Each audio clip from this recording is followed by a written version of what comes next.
बिस्मिल्लाहिर्रहमानिर्रहीम। अस्सलाम वालेकुम व्यूअर्स। आज के व्लॉग में हम बात करेंगे कि जब भी कोई सियासी पार्टी हुकूमत में आती है तो उसका काम और उसका पोस्टर कुछ और होता है, ऑपोजिशन में कुछ और होता है। अभी मौजूदा हुकूमत जब ऑपोजिशन में हुआ करती थी तो काला कानून कहा करती थी इस कानून को, जिसको आज पीका एक्ट के नाम से मंजूर करवा लिया है और नाफिजुल अमल भी करवा लिया है।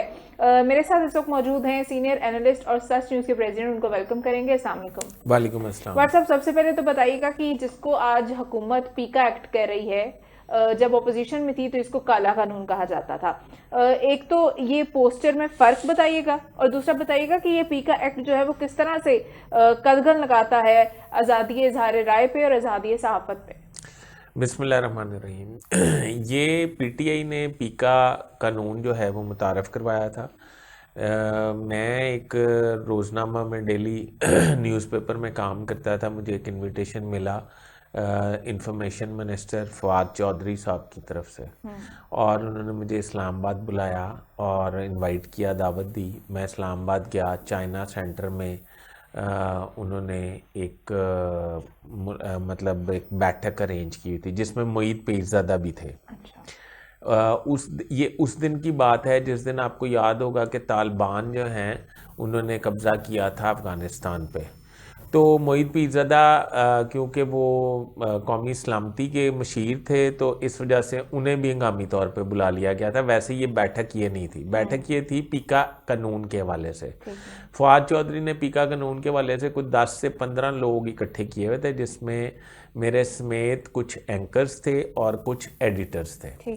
तो उनको वो इत्मीनान में लेने की कोशिश कर रहे थे, पर अपनी बदतमीज़ी से, बड़ी बदतमीज़ी से वो इत्मीनान में ले रहे थे। आपको पता है अपने दौर के वो भी एक मतलब माने दराने हुए पहलवान इंफॉर्मेशन मिनिस्टर समझे जाते थे। चलता है टीवी चैनल जो है वो ऑफ एयर हो जाया करता था।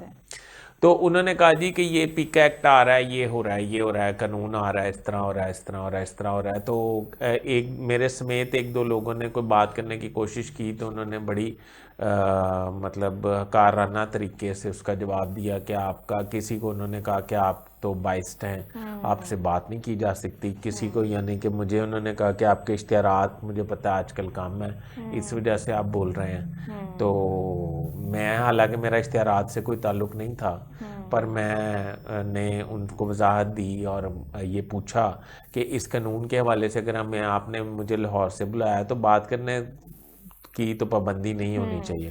तो मेरे ख्याल उन्होंने बड़े रूड तरीके से कहा कि बस ठीक है, चाय पीते हैं, चाय पीते हुए बात कर लेंगे, छोड़ें, बस ख़त्म करें इस मामले को, पहले ही बड़ी देर हो गई है। मोईद साहब ने, मोईद पीरज़ादा नहीं, सॉरी, शायद पहले कहा मोईद यूसुफ नाम था शायद उनका, मशीर जो थे, उन्होंने फिर ब्रीफिंग दी अफ़गानिस्तान के वाले से। अफ़गानिस्तान में तैनात जो पाकिस्तान के एम्बेसडर थे वो भी मौजूद थे।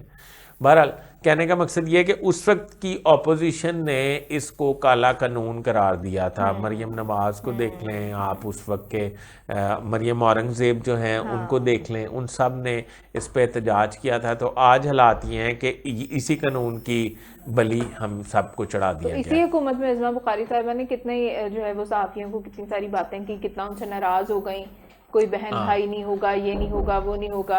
तो सहाफ़ियों को बड़ा आड़े हाथों ले रही है हुकूमत। मेरा ये ख्याल है कि असल हमें डिबेट जो करनी चाहिए वो पीपल्स पार्टी के किरदार पे करना चाहिए। हुकूमत तो एक क्लियर कट एक आईना है ना, कि वो कह रही है कि हम कर रहे हैं। पीपल्स पार्टी वाले जो हैं, एक तो उन्होंने पीका कानून के हक में वोटिंग की, और फिर वो जर्नलिस्टों को भी ये कहते रहे कि हम इसके हक में नहीं हैं, हमने इत्तेहादी होने की बिना पे वोट दिया है। और फिर आपको पता है मौलाना फजल रहमान ने आसिफ अली जरदारी साहब को, सदर साहब को कॉल की और कहा कि आप इस पे वो ना करें, मतलब साइन ना करें इस कानून पे। तो उन्होंने कहा ठीक है, और मुझे बड़ी हैरत हुई कि, और उसके बाद उन्होंने वो साइन भी कर दिए। और अगली बात, उनके किसी जानने पीपल्स पार्टी के कोई लीडर आसिफ अली जरदारी को डिफेंड किस तरह कर रहे थे कि वो हो सकता है मौलाना फजल रहमान से उन्होंने जान छुड़ाने के लिए ये कानून पे कह दिया हो, वैसे उन्होंने साइन करने ही करने थे। अच्छा, और ये बताइएगा कि ये जो सजाएं हैं, वो किस तरह की संगीन है और कैसे इस चीज़ का जो है वो कोई फैसला करेगा कि ये फेक न्यूज़ है या नहीं। मतलब कोई भी चीज़ अगर हुकूमत की पसंद की नहीं है, हुकूमत को अच्छी नहीं लगी, तो उसे क्या फेक न्यूज़ के ज़मरे में डाल दिया जाएगा? हाँ जी, बिल्कुल। पहले ये समझें कि ये इस वक्त पीपल्स पार्टी, पीटीआई और नून लीग तीनों एक पेज पे हैं। और जब भी कोई कानून बनता है जो किसी के हकूक जो हैं वो काबू किए जाते हैं, तो उस वक्त ये कानून जो है वो ऑपोजिशन उस वक्त की सोच रही होती है हमने भी इक़्तिदार में आना है, हम इसका बेहतरीन इस्तेमाल करेंगे और हम इसके मौजिद भी नहीं हैं और हम कहते भी रहेंगे कि इन्होंने गलत किया है और इसका इस्तेमाल भी बेतहाशा करेंगे। जिस तरह के एहतसाब ब्यूरो बनाया था मियां नवाज शरीफ ने अपनी हुकूमत में, सैफुर रहमान उसके सरबराह थे और परवेज़ मुशर्रफ ने उसका नाम नैब रख के उसी नवाज शरीफ और उस फैमिली को उससे क्रिटिसाइज़ करवाया और उससे डिटेन करवाया और उसके ज़रिए ही सज़ाएं दिलवाई। तो कहने का मकसद ये है कि जो काम ये खुद करते हैं उससे फ़ायदा अल्टीमेट जो है वो ऑपोजिशन उठाती है। और इसमें अगर आपके ने मिसाल के तौर पे मैंने कोई बात की है और उस तरह वो बात नहीं है, लाइक मैंने कहा है कि मरियम नवाज जो हैं आज डीजी खान जाएंगी, हाँ, और वो डीजी खान नहीं जाती, कल उनका प्रोग्राम बदल गया, कल उनका प्रोग्राम बदल गया, तो वो इस पे अगर मेरे खिलाफ है तो वो मेरे खिलाफ कार्रवाई कर सकती हैं। मुझे 3 लाख जुर्माना भी होगा, मुझे 3 साल सजा भी होगी और मेरे खिलाफ तदीबी कार्रवाई भी होगी।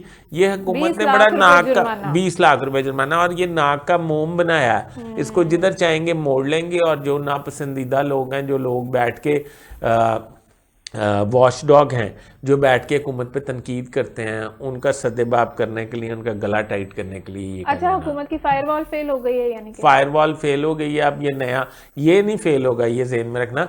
वैसे एक बात है इसमें मैं जाते जाते आपको बता दूं कि यूरोपीय यूनियन ने इसको बड़ा कंडेम किया है और ये कहा है कि ये कानून को जो है फिल फॉर वापस ले लिया जाए, नहीं तो वो जीएसटी प्लस वाली जो हैसियत है पाकिस्तान की, उस पर गौर व फिक्र किया जा सकता है। और ये बड़ी ख़तरनाक बात है, अगर यूरोपीय यूनियन इस पर डट गई तो ये कानून वापस हो जाएगा। ये बात ज़हन में बिल्कुल ठीक है जी। सोशल मीडिया के गिर्द भी घेरा जो है वो इस एक्ट के तहत बहुत ज़्यादा तंग हो जाएगा। ये जो काली पट्टी आपको नज़र आ रही है हमारी बाजू पे, ये इसी चीज़ का जो है वो इशारा है कि हम एहतजाज कर रहे हैं इस एक्ट के खिलाफ अपनी तमाम तर सहाफ़ी बरादरी के साथ। बहुत सारा ख्याल रखिएगा, चैनल को सब्सक्राइब कर लें, वीडियो को लाइक शेयर और कमेंट कर दें। खुदा हाफिज़।